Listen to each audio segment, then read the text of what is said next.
আসসালামু আলাইকুম রহমতুল্লাহ। প্রিয় 2025 সালের এসএসসি শিক্ষার্থীবৃন্দ, আমার চ্যানেল মাধ্যমিক গণিতে তোমাদের স্বাগতম। টেস্ট পরীক্ষার পরবর্তী সময়ে তোমাদের গণিতের প্রস্তুতির পূর্ণতার জন্য দেশের স্বনামধন্য স্কুলগুলোর টেস্টের গণিত প্রশ্ন আমি সমাধান করে দেখাচ্ছি। আজকের এই পর্বে সৈয়দপুর সরকারি বিজ্ঞান কলেজ সৈয়দপুরের বীজগণিত অর্থাৎ ক বিভাগের অংশটুকু নিয়ে আলোচনা করব। এখানে 1 নম্বর প্রশ্নে একটা উদ্দীপক দেয়া আছে, আর ক নম্বর প্রশ্নে পৌনঃপুনিকযুক্ত 3টা সংখ্যার যোগফল নির্ণয় করতে বলা হয়েছে। তো প্রশ্নটা হচ্ছে এই যে এইটা 0.006, এখানে 6-এর উপর পৌনঃপুনিক আছে, তারপর 0.9292 দুইটা অঙ্কের উপরে পৌনঃপুনিক, আর এখানে 0.134, এখানে 1 আর 4-এর উপর পৌনঃপুনিক দেয়া আছে। তো এখানে তার মানে হচ্ছে যে 1 থেকে 4 পর্যন্ত যতগুলো অঙ্ক অর্থাৎ 3টা অঙ্কের উপরে আসলে পৌনঃপুনিক ধরে নিতে হবে। এখন এরকম পৌনঃপুনিক যুক্ত অঙ্ক সংখ্যা যোগ বা বিয়োগ করতে গেলে এগুলোকে সদিশ করে নিতে হয়। এখন সদিশ করার নিয়মটা হচ্ছে কি, প্রথমে দেখতে হবে যে আমাদের এখানে যে কয়টা সংখ্যা তাদের মধ্যে অনাবৃত্ত অঙ্ক সর্বোচ্চ কয়টা আছে, একটা সংখ্যার মধ্যে অনাবৃত অঙ্ক সর্বোচ্চ কয়টা। তো এখানে দেখতে পাচ্ছি অনাবৃত মানে হচ্ছে যে দশমিকের পরে পৌনঃপুনিক ব্যতীত যে অঙ্কগুলো থাকে। তো এখানে দশমিকের পর 2টা শূন্য অর্থাৎ অনাবৃত অঙ্ক হচ্ছে 2টা। এখানে দশমিকের পর পৌনঃপুনিক ছাড়া কোনো অঙ্ক নাই, তার মানে এখানে কোনো অনাবৃত অঙ্ক নাই।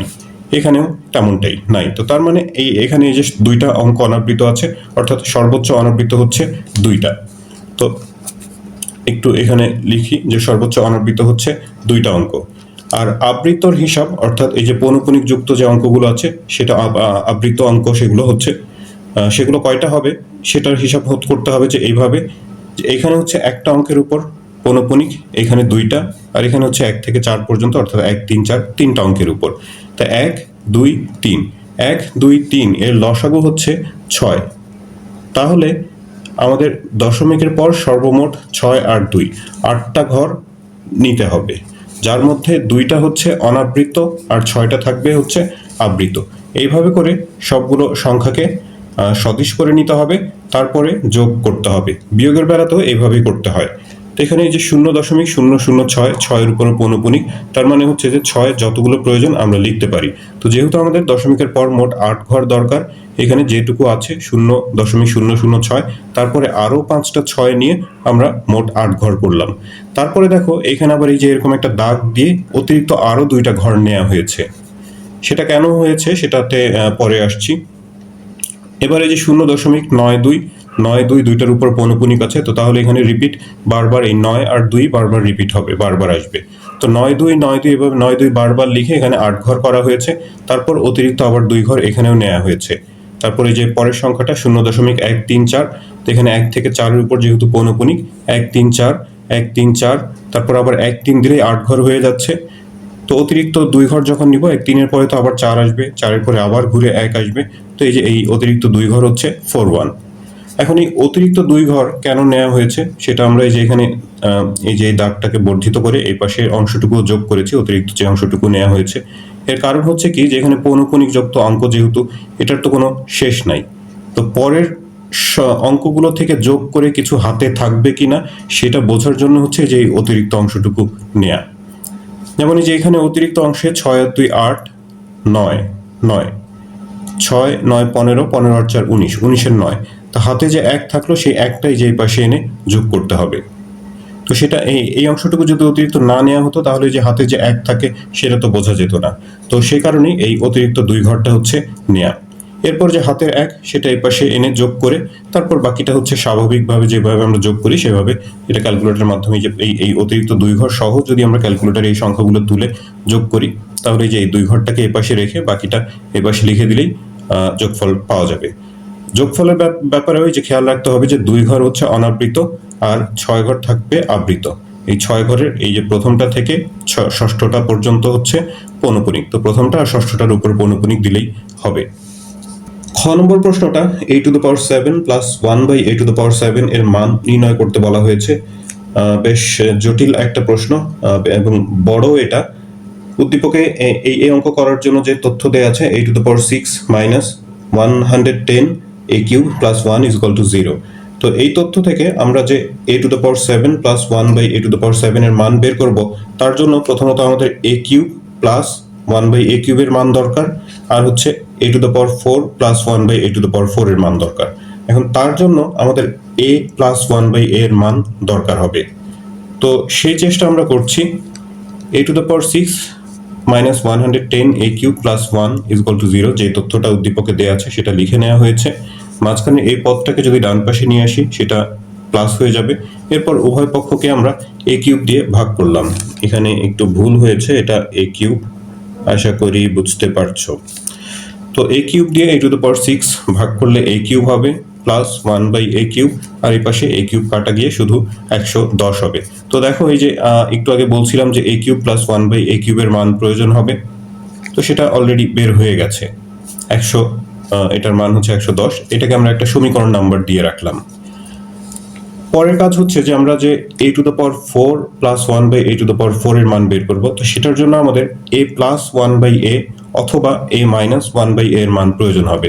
তো সেটা এই যে এইখান থেকে আমরা বের করার চেষ্টা করছি। a কিউব প্লাস b কিউবের সূত্র জানি আমরা যে a plus b whole cube minus 3ab into a plus b। ডান পাশে যে 110 ছিল সেটা থাকলো। এখন এইখান থেকে আমরা এই a প্লাস 1/a এর মান কিভাবে বের করব? এই a প্লাস 1/a এটাকে যদি আমরা p ধরে নিই, p কিউব, তারপরে মাইনাস, এখানে তো a কাটা যাবে, 3, এই যে এই pটা 110, এটাকে আমরা বাম পাশে নিয়ে আসলাম, ডান পাশে তাহলে হলো 0। এই a প্লাস 1/e এটাকে p ধরা হয়েছে, সেটা একটু সাইড নোটে লিখে দিলাম। তাহলে এই যে ভাগশেষ উপপাদ্য জানি যে আমরা, যাদের হায়ার ম্যাথ আছে তারা আরো ভালো করে বুঝতে পারবে, অথবা যাদের জেনারেল ম্যাথে 3.4 অধ্যায়টা করেছো তাদেরও এটা ভালো করে বোঝার কথা। অবশ্য 3.4 বেশিরভাগ স্টুডেন্টই অ্যাভয়েড করে থাকো, কোনো কিছু আসলে অ্যাভয়েড করা ঠিক না। তো সেটা ভাগশেষ উপপাদ্যের সাহায্যে হলো একটা উৎপাদক প্রথমে বের করে নিতে হয়। এই যে এই ধরনের রাশি যেগুলো মিডল টার্ম করা যায় না, বড় ঘাত 2 এর থেকে বড় ঘাত থাকে, সেই ধরনের রাশি। তো সেটা যে হচ্ছে কি যে এমন একটা সংখ্যা এখানে খুঁজে বের করতে হবে, 1 থেকে শুরু করে 1, মাইনাস 1, 2, মাইনাস 2, এভাবে করে এক একটা সংখ্যা নিয়ে এখানে যে p এর মান হিসেবে বসিয়ে দেখতে হবে যে কোন মানের জন্য এই রাশিটার মান 0 হয়। তো সেই মান ব্যবহার করে আমরা হচ্ছে একটা উৎপাদক বের করতে পারি। তো এমন একটা মান এখানে 1, 2, 3 এইভাবে সিরিয়ালি, আবার -1, -2 এইভাবে সিরিয়ালি একটা একটা করে অঙ্ক নিয়ে হিসাব করে দেখা যায় যে 5 এ গিয়ে হচ্ছে সেটা মিলে। এখানে p এর মান যদি 5 বসানো হয়, 5 কিউব করলে 125, তারপর এখানে যে 3 এর সাথে 5 গুণ করলে 3 5 15 মাইনাস 110, 15 আর হচ্ছে 110, এই দুটো ঋণাত্মক সংখ্যা, দুইটা মিলে মাইনাস 125 হবে, আর এটা প্লাস 125। তো সেই ক্ষেত্রে এটা 0 হয়ে যায়। তার মানে হচ্ছে যে p মাইনাস এরপর যেই মানটার জন্য 0 হয়েছে p মাইনাস 5, সেটা হচ্ছে এই রাশিটার একটা উৎপাদক। এইভাবে করে একটা উৎপাদক প্রথমে আমাদের জেনে নিতে হয়। তো সেটা যখন এই ধরনের রাশিকে উৎপাদকে বিশ্লেষণ করতে হয় সেটা আরেকটু বিস্তারিত করে দেখানো হয়, কিন্তু এখানে এটা তো আমাদের মানে উৎপাদকে বিশ্লেষণের অঙ্ক না, আসল কাজটা আরো সামনে আরো অনেক বড় একটা কাজ আছে। তো সেই কারণে এখানে একটু সংক্ষেপ করা হয়েছে। শুধু দেখতে হবে যে কোন মানের জন্য এই p যুক্ত যে রাশিটা সেটার মান 0 হয়। তো সেটা হচ্ছে 5 এর জন্য 0 হয়। তো তাহলে p চলক যেটা, সেই p, তারপরে মাইনাস, এটা সূত্রের মাইনাস, এরপর যে মানটার জন্য 0 হয়েছে 5 এর জন্য, এটা হচ্ছে একটা উৎপাদক। এবার আমরা করব কি, এই লাইনের পরবর্তী এক লাইন ফাঁকা রেখে তারপরের লাইনে p minus 5, p minus 5, p minus 5, যে উৎপাদকটা আমরা বের করার কথা বললাম এতক্ষণ, সেই p মাইনাস 5 এই উৎপাদকটা 3 বার লিখব। 3 বার লিখেছি কারণ এখানে p এর সর্বোচ্চ ঘাত হচ্ছে 3। 3 বার লেখার পরে এমন কিছু দিয়ে, এমন সংখ্যা দিয়ে এটাকে গুণ করব যাতে করে এই যে এই লাইনটা মিলে যায়। p কিউব মেলাতে গেলে p এর সাথে আমাদের p স্কয়ার গুণ করতে হবে, p স্কয়ার আর p গুণ করলে p কিউব হয়ে যায়। গুণ করে যা হয় সেটাই যে এই আগের লাইনে লিখব। তো p স্কয়ার p গুণ করলে তো p কিউব, সেটা এই যে উপরের লাইনের সাথে মিলে যায়। কিন্তু এরপরে আবার যে মাইনাস p5 আছে তার সাথে গুণ করলে মাইনাস 5p স্কয়ার হয়, কিন্তু দেখা যাচ্ছে যে এই আগের লাইনে মাইনাস 5p স্কয়ার মানে p স্কয়ার যুক্ত কোনো পদই নাই, সদৃশ পদ নাই। তো তাহলে এই যে এখানে যে মাইনাস 5p স্কয়ার এটা এক্সট্রা চলে এসেছে, সেটা আবার এখন ভ্যানিশ করার জন্য আমাদের পরবর্তীতে প্লাস 5p স্কয়ার আনতে হবে। তো প্লাস 5p স্কয়ার আনার জন্য এখানে আমরা পরবর্তী যে p মাইনাস 5 এটাকে প্লাস 5p দিয়ে গুণ করলাম।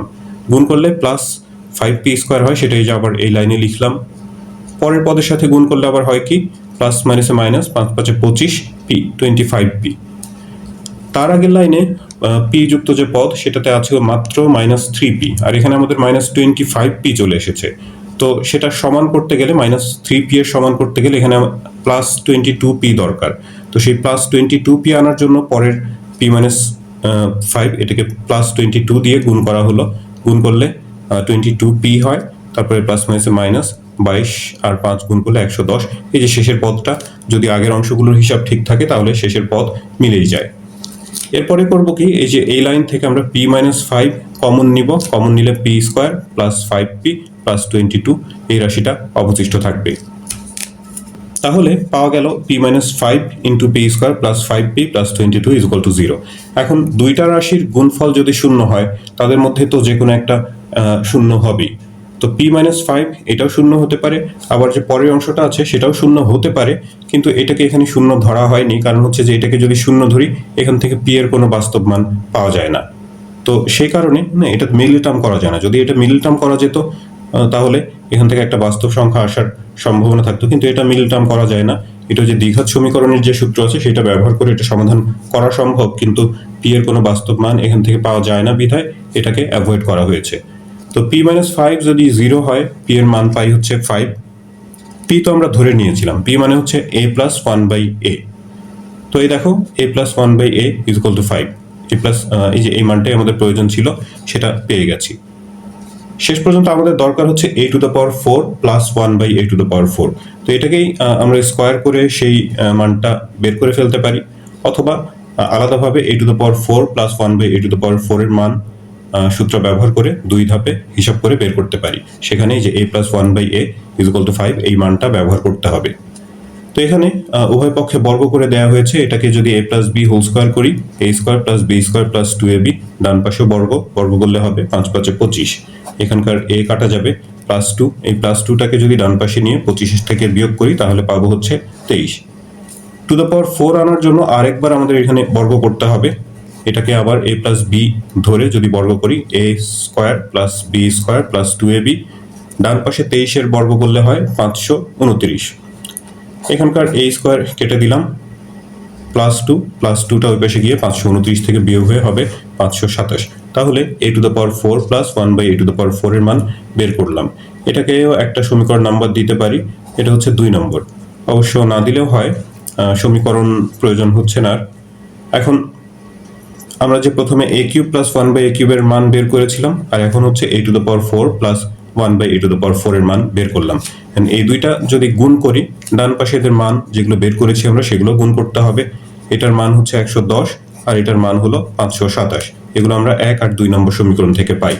তো এখানে উপরে 1 আর 2 নং সমীকরণ গুণ করে পাই, এভাবে লিখে নিতে পারো, যেহেতু সমীকরণ নাম্বার দিয়েছি লিখলে ভালো হয়। তো এটা এভাবে করে গুণ করার কারণ হচ্ছে যে আমাদের a⁴ আনতে হবে। তো 3 আর হচ্ছে 4 গুণ করলে তো পাওয়ার যোগ হয়ে 3 আর 4 7 হবে। তো সেই কারণেই এরকম অঙ্ক সাধারণত 5 পাওয়ার দিয়ে থাকে। তো সেই ক্ষেত্রে আমরা এই যে a³ প্লাস 1/a³ আর a² প্লাস 1/a² এর মান বের করি। এখানে যেহেতু 7 পাওয়ার দিয়েছে, তো আমরা এই যে a⁴ প্লাস 1/a⁴ এর মান বের করেছি। গুণ করলে হবে কি, a³ দিয়ে যদি আমরা a⁴ গুণ করি তাহলে a⁴ পাওয়া যাবে। তারপর a³ এর সাথে আবার এই পদটাও গুণ করতে হবে। সেই ক্ষেত্রে a³ ওপর থেকে নিচ থেকে কেটে নিচে একটা a থাকবে, অর্থাৎ 1/a থাকবে। তাহলে এই পদ দিয়ে গুণ হয়ে গেল। এরপর যদি আমরা 1/a³ দিয়ে গুণ করি, এখানেও a³ ওপর নিচ থেকে কেটে ওপরে একটা a থাকবে, অর্থাৎ শুধুই a থাকবে, প্লাস এটা গুণ করলে 1/a⁴ হয়। আর ডান পাশে যে 110 আর 527 যদি গুণ করি তাহলে বড় একটা সংখ্যা 57,970 পাওয়া যায়। আমাদের এই a⁴ আর হচ্ছে এই যে 1/a⁴ এটার মান বের করতে হবে। তো এটাকে আমরা একটু একসাথে লিখলাম, আর a প্লাস 1/a সেটাকে একটু সাজিয়ে একসাথে লিখলাম। ডান পাশে যা ছিল আপাতত তাই। এখন এই যে অংশটুকু তো থাকবেই, এটার মানই বের করব। আর এই যে a প্লাস 1/a এর মান আমরা আগে বের করেছি 5, সেই মানটা বসানো হলো। সবশেষে এই 5টাকে যদি ডান পাশে নিয়ে 57,970 থেকে বিয়োগ করি তাহলে পাওয়া যাবে হচ্ছে এই a⁴ প্লাস 1/a⁴ এর মান 57,965। এটাই খ নম্বর প্রশ্নের উত্তর। গ নম্বর প্রশ্নে দেখাতে বলা হয়েছে x = 2 + √5 আর উদ্দীপকে তার জন্য যে তথ্য দেয়া আছে x cube plus 1/x cube equal to 34√5। এই তথ্যটা উদ্দীপকে দেয়া আছে, এখান থেকে আমাদের এক্স এর মান 2+√5 সেটা দেখাতে হবে। তো আমরা করব কি, যে এটাকে এ ধরে, এটাকে বি ধরে, এটা a প্লাস বি এর মান, এটা আমরা a মাইনাস বি এর মান বের করব। X cube minus 1/x cube whole square, তার মানে যে এটা a মাইনাস বি হলো। তো a মাইনাস বি হোল স্কোয়ারের সূত্র জানি একটা, a plus B whole square minus 4ab। এই সূত্র ব্যবহার করে এরকম ধনাত্মক রাশির থেকে ঋণাত্মক বা ঋণাত্মক রাশি থেকে ধনাত্মক রাশির মান বের করা সম্ভব। তো এটার মান দেয়া আছে হচ্ছে 34√5, সেই মানটা এখানে বসানো হলো, সেটা স্কোয়ার করে, এই যে এখান থেকে হিসাব করে শুধু 4 থাকবে, এটা স্কোয়ার করে যদি 4 বিয়োগ করা হয় তাহলে 5776 পাওয়া যায়। এটা x cube minus 1/x cube whole স্কোয়ারের মান। তাহলে x cube minus 1/x cube স্কোয়ারটাকে ডান পাশে নিয়ে যদি বর্গমূল করে দিই তাহলে এর মান পাওয়া যাবে হচ্ছে 76। এটা 2 নম্বর সমীকরণ দিলাম। এখন প্রথমে যে মানটা দেয়া ছিল উদ্দীপকে সেটা হচ্ছে 1 নম্বর সমীকরণ, আর এখন আমরা যেটা বের করলাম ওই রাশিটার মানে মাঝখানে প্লাসের জায়গাতে মাইনাস চিহ্নযুক্ত যে রাশিটার মান বের করলাম 76, এটা হচ্ছে 2 নম্বর সমীকরণ। এই দুটো সমীকরণ এবার যোগ করব। 1 আর 2 সমীকরণ যোগ করলে পাওয়া যাবে কি, এই 1/x cube minus 1/x cube কেটে এখানে x কিউব হচ্ছে 2x কিউব হয়, আর ডান পাশে এটা তো রুট ওভার যুক্ত একটা সংখ্যা 34√5 প্লাস 76, এটা আপাতত এরকমই থাকলো। তো এইভাবে করে দ্বিতীয় যে রাশিটা বের করেছি তারপরে যোগ করেছি, এর কারণ হচ্ছে কি যে আমরা এখান থেকে এক্স কিউবের মান বের করতে যাচ্ছি। এক্স কিউবের মান বের করে যদি ডান পাশে আমরা একটা হোল কিউব আনতে পারি, দুই পাশ থেকে কিউব বাদ দিলেই এক্স এর মান যেটা বের করতে বলা হয়েছে বা যেটা দেখাতে বলা হয়েছে সেটা দেখানো সম্ভব। বা এক্স এর মান যদি বের করতে বলে এক্স এর মান এইভাবে করে বের করা সম্ভব। তো এখানকার 2টাকে এখন সরানো প্রয়োজন, তার জন্য ডান পাশে আমরা একটা 2 কমন নিলাম, তারপর উভয় পক্ষকে 2 দিয়ে ভাগ করলাম। তাহলে x cube is equal two, এই যে এমনটা পাওয়া গেল 17√5 প্লাস 38। এবার খেয়াল করো এই ধরনের অঙ্কে এক্স এর মান কি প্রমাণ করতে হবে বা কি দেখাতে হবে সেগুলো সাধারণত দেয়াই থাকে, কারণ হচ্ছে তা না হলে এই টাইপের অঙ্ক করাটা বেশ কঠিন, বেশ বলতে যে অনেকটাই কঠিন হয়ে যায়। এটা 2+√5 এক্স এর মান সেটা প্রমাণ করতে হবে। তো আমরা এখানে করব কি, 1 2 এই দুইটা লাইন বাদ দিয়ে তৃতীয় লাইনে এক্স কিউব ইকুয়াল টু, যেটা আমাদের প্রমাণ করতে বলা হয়েছে 2+√5 অথবা √5+2 একই জিনিস। √5 এর মানটা হচ্ছে বড়, সে কারণে এটাকে আগে লেখা হয়েছে।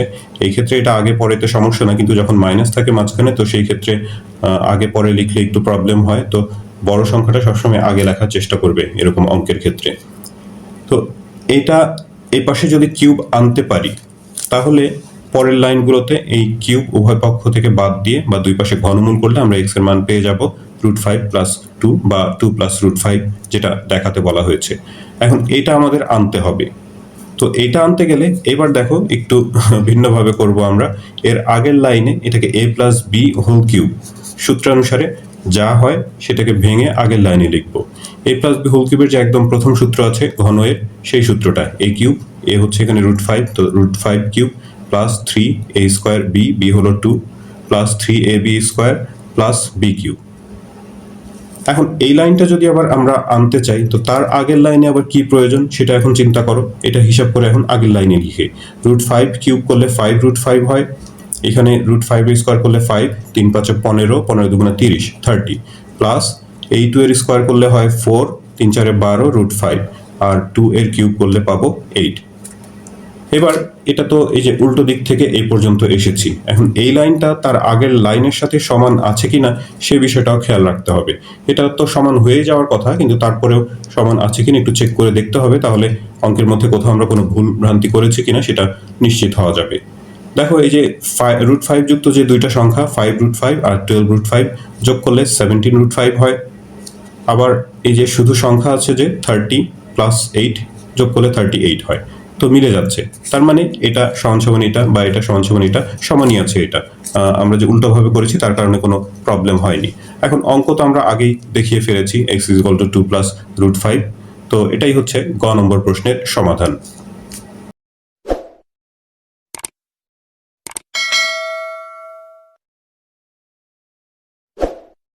2 নম্বর প্রশ্নে উদ্দীপকে বলা হয়েছে যে পি কিউ আর ক্রমিক সমানুপাতি, তারপর ক নম্বরে আছে যে দেখাও যে P plus Q by Q plus R whole square is equal to P by R. এটা মোটামুটি সহজই একটা অঙ্ক। এখানে যে পি কিউ আর ক্রমিক সমানুপাতি দেয়া আছে, এর মানে হচ্ছে পি বাই কিউ আর কিউ বাই আর এই অনুপাত দুইটার মান সমান। তো এটাকে আমরা আর গুণন করলে Q square is equal to P R, এমন একটা সমীকরণ পাই। কিউ স্কোয়ারের মান পি আর। বাম পক্ষ যেটা দেয়া আছে হোল স্কোয়ার আছে এখানে, এটাকে আমরা স্কোয়ারের সূত্র দিয়ে ভেঙে দিলাম। A square plus 2ab plus B square, মানে প্রথম যে সূত্র বর্গের সেই সূত্র অনুসারে। নিচে কিউ প্লাস আর হোল স্কোয়ার, সেটাও ওই একই সূত্র দিয়ে ভেঙে দেওয়া হয়েছে। এবারে এই যে এখানকার যে কিউ স্কোয়ার, আবার নিচের এইখানেও কিউ স্কোয়ার, আমরা কিউ স্কোয়ারের মান বের করেছি হলো পি আর। কিউ স্কোয়ারের স্থলে সেই মানটা বসিয়ে দেওয়া হয়েছে। কিউ স্কোয়ার মানে পি আর, নিচে এখানে কিউ স্কোয়ার মানে পি আর। ওপরের এই লাইন থেকে এখান থেকে আমরা একটা পি কমন নিতে পারি, তাহলে এখান থেকে পি, এখানে 2q আর এখানে থাকবে হচ্ছে আর। আবার নিচের অংশ থেকে একটা আর কমন নিতে পারি, সেই ক্ষেত্রেও ওই পি প্লাস 2q প্লাস আর, অর্থাৎ এই যে উপরে এই ব্র্যাকেটের অংশটুকুই থাকে। তাহলে ওপর নিচ থেকে এই রাশিটা যদি আমরা কেটে দেই, পাবো পি বাই আর, যেটা আমাদের ডান পক্ষের সাথে মিলে যাচ্ছে। তো তাহলে বাম পক্ষ আর ডান পক্ষ সমান, সেটা দেখানো হচ্ছে। খ নম্বর প্রশ্নে প্রমাণ করতে বলা হয়েছে p to the power 4 q to the power 4 r to the power 4 into p to the power -6 plus q to the power -6 plus r to the power -6 is equal to p to the power 6 plus q to the power 6 plus r to the power 6। তো এটা করতে গেলে আমরা যে প্রথমে ক নম্বর প্রশ্ন থেকে Q square is equal to P R এমন একটা মান বের করেছিলাম, সেই মানটা প্রয়োজন হবে। ক নম্বরে সেটা যদি করার না হতো তাহলে এখানে প্রথমে করে নিতে হতো। তো ক নম্বরে যেহেতু সেটা করা হয়েছে, ইচ্ছা করলে এখানে লিখে নিতে পারো যে ক হতে পাই Q square is equal to P R. আমি আর লিখি নাই, একটা সৃজনশীল আসলে তো একটাই অঙ্ক, তো সেখানে একটা কাজ একবার করা হয়ে গেলে সেটা আর বারবার লেখার প্রয়োজন থাকে না। তো এখানে বাম পক্ষ যা আছে সেটা লিখে নিয়েছি। কিউ টু দ্য পাওয়ার 4, এটাকে আমরা কিউ স্কোয়ার হোল স্কোয়ার লিখতে পারি। এখানে যে কিউ স্কোয়ারের মান জানি আমরা পি আর, সেই মানটা বসাবো, সেই কারণে এইভাবে করে ভেঙে লেখা হয়েছে। তাহলে এখানে যে পরের লাইনে পি আর মান বসানো হয়েছে, আর এই ব্র্যাকেটের ভেতরে এখানে যে -6 পাওয়ার আছে, ঋণাত্মক পাওয়ার মানে হচ্ছে সেটা নিচের সংখ্যা 1 by p to the power 6। একইভাবে এটা 1 by q to the power 6, আর এটা হচ্ছে 1 by r to the power 6। তো এখানে কিউ স্কোয়ারের মান পি আর, তার উপরে যে স্কোয়ার আছে সেই স্কোয়ারটা দিলাম, তার মানে এটা পি স্কোয়ার আর স্কোয়ার হয়। তার সাথে যদি এই যে বাইরে পি টু দ্য পাওয়ার 4 আর আর টু দ্য পাওয়ার 4 আছে সেগুলো গুণ করে দেই, তাহলে p to the power 6 into r to the power 6 পাবো। আর ব্র্যাকেটের মধ্যে যা ছিল সেটাই। এর পরের লাইনে আমরা এই যে এই বাইরের অংশের সাথে ভেতরের অংশগুলো গুণ করে দেব। গুণ করলে প্রথম পদের সাথে, প্রথম ভগ্নাংশের সাথে গুণ করলে কাটাকাটি হয়ে আর টু দ্য পাওয়ার 6 হবে। দ্বিতীয়টার সাথে কাটা যায় না, তো উপরে যে p to the power 6 r to the power 6 ওয়ানের সাথে গুণ হয়ে এটাই হয়ে যায়, আর নিচে থাকবে হচ্ছে কিউ টু দ্য পাওয়ার 6। আবার তৃতীয় ভগ্নাংশের সাথে গুণ করে কাটাকাটি করলে পাওয়া যাবে হচ্ছে পি টু দ্য পাওয়ার 6। এবারে এই যে এখানে পি আর আর দুইটার উপরেই তো 6 পাওয়ার আছে, তাহলে p r whole to the power 6 লেখা যায়। আর পি আর মানে হচ্ছে q, q square, p r মানে হচ্ছে কিউ স্কোয়ার, যেহেতু এর উপরে 6 পাওয়ার আছে, কিউ স্কোয়ার তার উপরে 6 পাওয়ার দিলে 6 দুগুণে 12 পাওয়ার হয় মোট। তারপরে নিচে এই যে কিউ টু দ্য পাওয়ার 6 আছে, যদি এটা কাটাকাটি করি বা ভাগ করি তাহলে কিউ টু দ্য পাওয়ার 6 হয়। একই সাথে এই যে এখানে সাজিয়ে লিখেছি পি টু দ্য পাওয়ার 6টাকে আগে আর আর টু দ্য পাওয়ার 6 পরে। তো তাহলে দেখা যাচ্ছে যে ডান পক্ষের সমান হয়ে যায়। তো যেটা আমাদের প্রমাণ করতে বলা হয়েছে সেটা প্রমাণ হয়ে যাচ্ছে। এরপর 2 এর গ নম্বর প্রশ্নে বলা হয়েছে দেখাও যে p square plus q square divided by q square plus r square is equal to p plus q whole square by Q plus R whole square. এই সম্পর্কটা উদ্দীপকের শর্তকে সমর্থন করে। উদ্দীপকের শর্ত মানে হচ্ছে কি, যে পি কিউ আর ক্রমিক সমানুপাতি। তো এই যে এই সমীকরণটা দেয়া আছে, এটা থেকে আমাদের প্রমাণ করতে হবে বা দেখাতে হবে যে এই সমীকরণটা হচ্ছে পি কিউ আর যে ক্রমিক সমানুপাতি সেই জিনিসটাকে, অর্থাৎ সেই তথ্যটাকে সমর্থন করে। অর্থাৎ পি কিউ আর যে ক্রমিক সমানুপাতি হয় সেটাই আমাদের নির্ণয় করে দেখাতে হবে। তো আমরা করলাম কি, প্রথমে যে এখানে যে P plus q whole square আছে, নিচেও একটা হোল স্কোয়ার আছে, এটাকে A plus B whole square সূত্র দিয়ে ভেঙে দিলাম।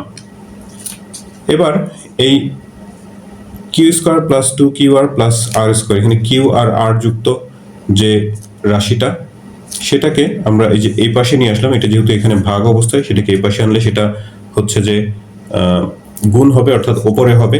আর এই পাশের যে p square plus q square সেটাকে নিয়ে আসলাম এই পাশে, তো সেটা ওপরে এই পাশে বাম পাশে ছিল ওপরে, এই পাশে এসে সেটা নিচে, অর্থাৎ ভাগ হয়ে যাবে। তো তাহলে এই যে এইরকম একটা সমীকরণ পাওয়া যাবে, এটাকে একান্তর করা বলে। এই যে এই রাশিটাকে এ পাশে আর এই রাশিটাকে এ পাশে নিয়ে এসেছি। তারপরে হচ্ছে যে উভয় পক্ষে যদি আমরা বিয়োজন করি, বিয়োজন আমরা যেমন যোজন বিয়োজন করি, বিয়োজনও প্রয়োজনে করা যায়, শুধু লব থেকে বিয়োগ করতে হবে হরটা। লব এটা, তারপরে হর minus Q square plus r square আছে, সামনে মাইনাসের কারণে কিউ স্কোয়ার মাইনাস আর স্কোয়ার হয়ে যাবে। যোজন বিয়োজন হোক বা বিয়োজন হোক বা শুধু যোজন হোক, যেটাই হোক সেগুলো উভয় পক্ষেই করতে হয়। তো ডান পাশে আমরা বিয়োজন করেছি লব বিয়োগ হর, আর নিচে হর যা আছে সেটাই। তো বিয়োজন করেছি কারণ হচ্ছে কি যে এই বিষয়গুলো মাথায় রেখেই করতে হবে, যে পরবর্তী লাইনটা আমরা কি করব বা কি আসবে সেই জিনিসটা আমাদের আগেই চিন্তা করে নিতে হবে। তো সেই কারণেই হচ্ছে যোজন বিয়োজন করা হয়েছে এখানে, কারণ আমি বা আমরা ভেবে দেখেছি যে যদি বিয়োজন করা হয় তাহলে এই যে এই অঙ্কটা ছোট হয়ে যায়। এখানে যে কিউ স্কোয়ার কাটা যাবে, আর স্কোয়ার মাইনাস আর স্কোয়ার সেটাও কাটা যাবে, তাহলে এই যে শুধু মাঝখানে 2QR এই পদটা থাকবে। এখানেও সদিশ পদগুলো যদি কেটে দেই উপরে 2PQ পাবো। এরপর দেখো এটা আরো একটু ছোট করা যায়, এখানে 2QR আর এটা হচ্ছে 2PQ। 2Q তো দুই পাশেই ওপরে আছে, যদি আমরা 2Q দিয়ে ভাগ করে দিই তাহলে এখানে শুধু R থাকবে, নিচে যা আছে তাই, আর এখানে 2Q দিয়ে ভাগ করলে থাকবে P। এরপর আমরা এই R গুণন করে দিব এই সমীকরণটাকে। আর গুণন করে পাচ্ছি p square r plus q square r is equal to p q square plus p r square. তারপর একটু পার্শ্ব পরিবর্তন করব, এখানে যে পি স্কোয়ার আর এটাকে এই পাশে রাখলাম, এই পাশে আবার যে পি আর যুক্ত আরেকটা পদ আছে সেটাকে বাম পাশে নিয়ে আসলাম। আবার এই পি কিউ স্কোয়ার সেটা ডান পাশে থাকলো, আর কিউ স্কোয়ার আর সেটাকে ডান পাশে নিয়ে এসে বিয়োগ করলাম। এই দুইটা পদ এক পাশে আনার কারণ হচ্ছে যে এখান থেকে পি আর কমন নেওয়া যাবে, কমন নিলে এখান থেকে একটা পি আর এখান থেকে একটা আর থাকবে, অর্থাৎ পি মাইনাস আর থাকলো। আর এই দুইটা পদ থেকে কিউ স্কোয়ার কমন নিলে ওই একই জিনিস পি মাইনাস আর থাকে। তাহলে এরপরে আমরা আরো একটু ছোট করে নিতে পারি, যদি উভয় পক্ষকে পি মাইনাস আর দিয়ে ভাগ করে দিই তাহলে এক পাশে থাকবে পি আর এক পাশে হলো কিউ স্কোয়ার।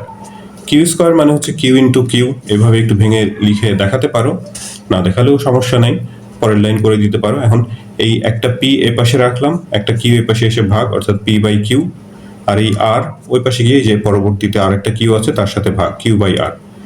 তো এই যে Q square is equal to P R, অথবা এই যে P by Q is equal to Q R, এটা প্রমাণ করতে পারা, তার মানে হচ্ছে যে পি কিউ আর ক্রমিক সমানুপাতি।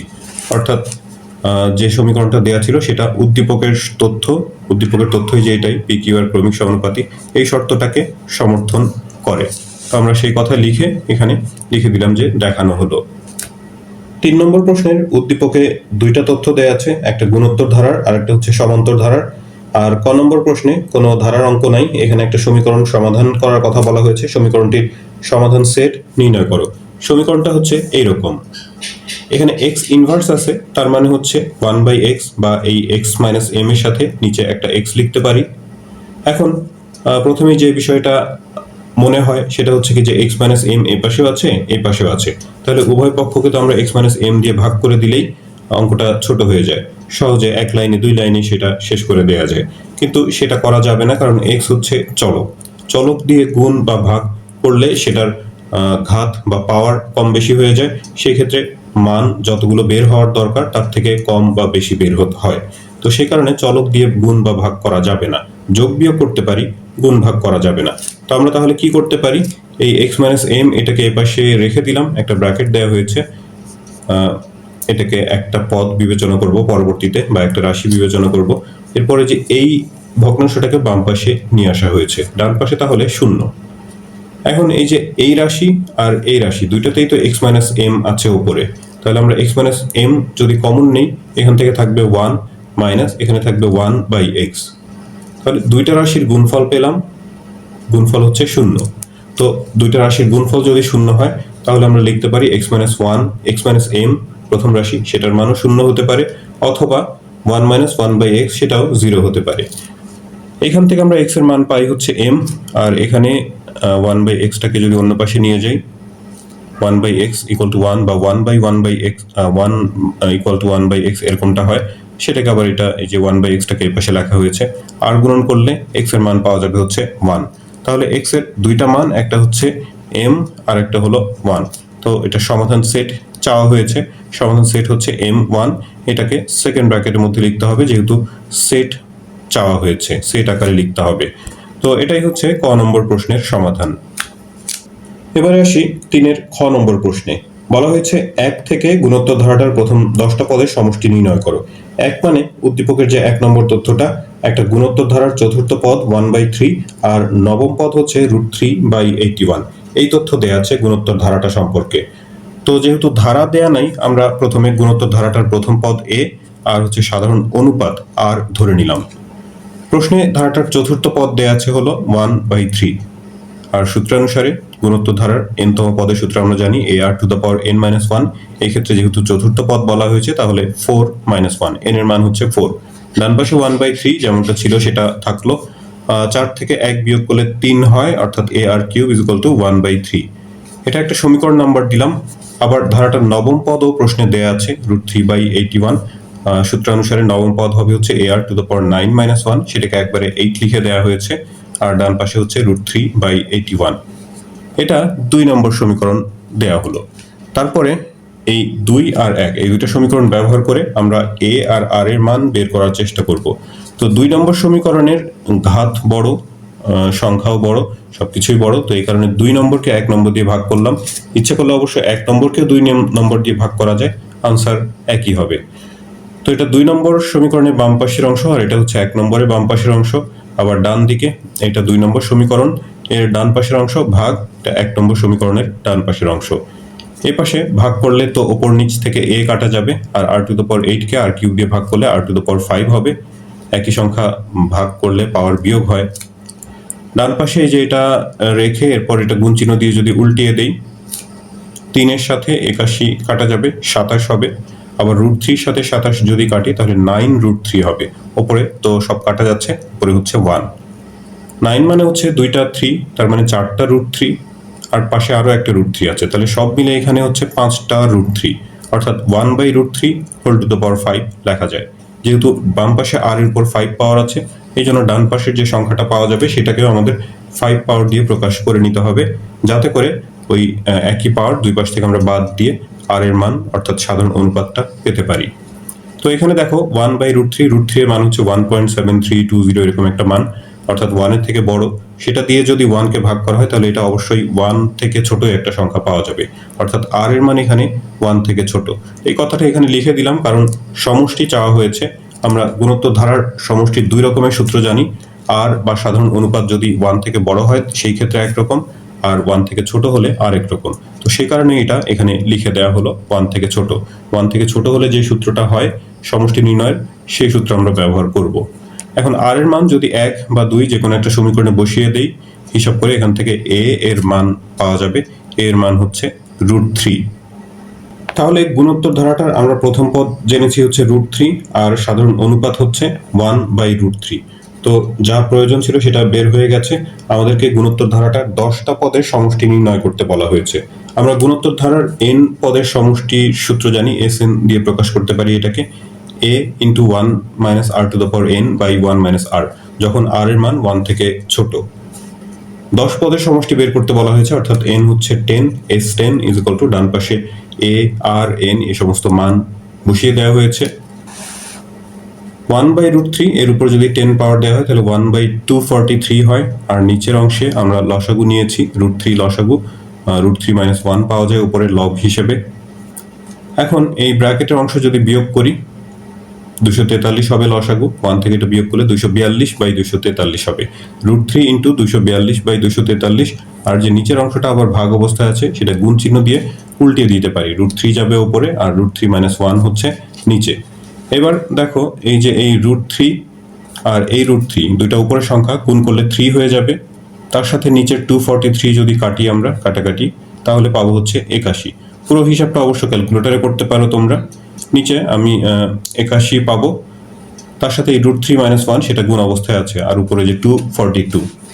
এবারে রুট ওভার যুক্ত যে সংখ্যাটা সেটা নিচে রাখবো না, রুট ওভার যুক্ত সংখ্যা নিচে রাখতে হয় না। এখন কি করে এটা উঠানো যায়?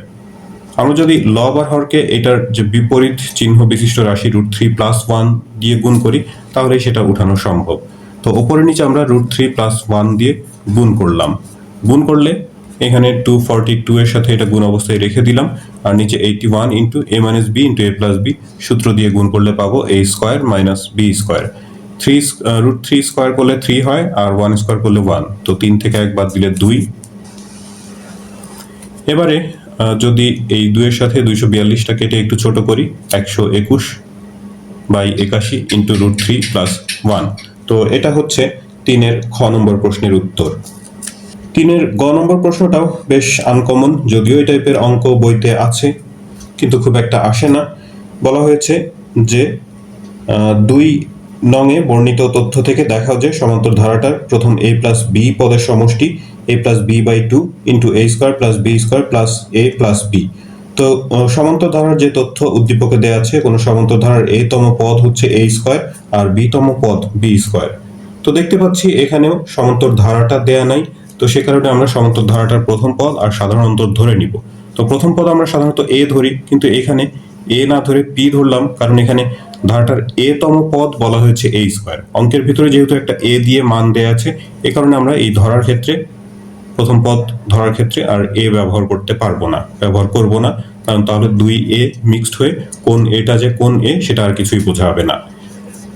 তো এখানে প্রথম পদ আমরা ধরলাম হচ্ছে p, সাধারণ অন্তর যথারীতি d।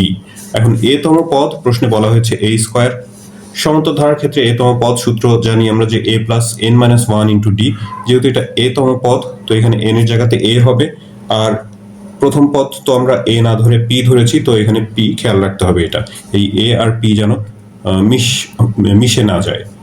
ডান পাশে a², এখানে a - 1 এর সাথে যদি d গুণ করা হয় ad - d, এটাকে একটা সমীকরণ নাম্বার দিলাম। আবার এরকম আরো একটা তথ্য দেয়া আছে যে ধারাটার b তম পদ হচ্ছে b²। তো b তম পদ সূত্রানুসারে p + b - 1 × d = b²। তারপরে এই d এর সাথে এটা গুণ করে আমরা 2 নম্বর সমীকরণ তৈরি করলাম। আমাদের প্রাথমিক উদ্দেশ্য হচ্ছে a আর d এর মান বের করা। তো আমরা 1 থেকে 2 অথবা 2 থেকে 1 যদি বিয়োগ করলে এই যে এটা 1 নম্বর সমীকরণ, তার নিচে 2 নম্বর সমীকরণ, বিয়োগ করলে নিচের পদগুলোর চিহ্ন পরিবর্তন হয়। তাহলে এখানে a² নিচে -b² হয়ে গেছে, a² - b² পাবো ডান পাশে, আর দিকে -d + d + b - b কেটে ad - bd এমনটা পাওয়া যাবে। এখান থেকে একটা d কমন নিলে a - b থাকবে। ডান পাশে এটাকে a² - b² সূত্র দিয়ে যদি ভাঙি a + b × a - b পাবো। উভয় পক্ষকে a - b দিয়ে যদি ভাগ করে দেই, তাহলে আমরা d এর মান পেয়ে যাব হচ্ছে a + b। d অর্থাৎ সাধারণ অনুপাত জানা হলো। এখন হচ্ছে যে d এর মান 1 অথবা 2 নম্বর সমীকরণে বসিয়ে আমরা a এর মান বের করব। তো আমরা এখানে a 1 নম্বর সমীকরণে বসালাম, তুমি ইচ্ছা করলে 2 নম্বরে বসাতে পারো, একই আনসারই পাওয়া যাবে। তো p + a d ছিল, d মানে যেহেতু a + b সেই মানটা বসিয়ে দেওয়া হয়েছে। তারপরে -d ছিল, d মানে a + b, কিন্তু সামনে মাইনাসের কারণে সেখানে একবারে মাইনাস করে দিয়েছি। এটা গুণ করলে a² + ab, ডান পাশে a² আছে। আমরা এই p, যেহেতু p এর মান বের করব, p টাকে শুধু বাম দিকে রেখে বাকি সবগুলো পদ ডান পাশে নিয়ে গিয়েছি।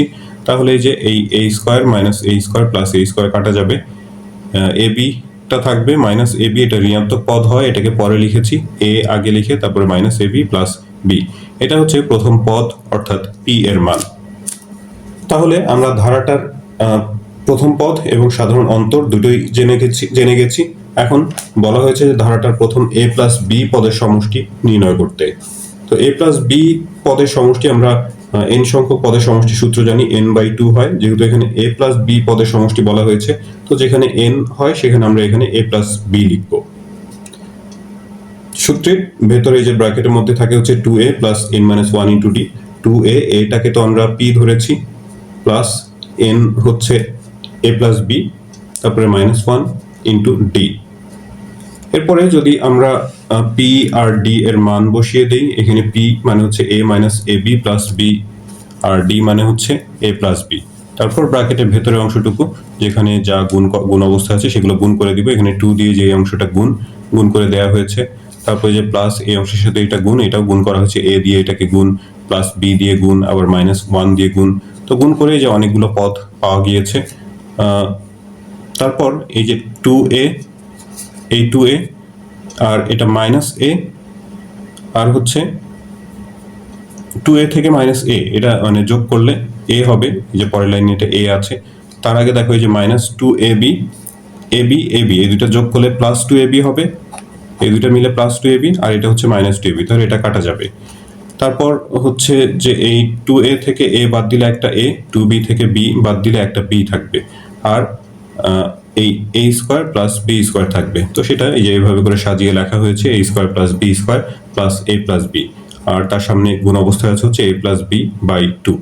তো তাহলে এটাই হচ্ছে ওই সমান্তর ধারাটার a প্লাস b সংখ্যক পদের সমষ্টি।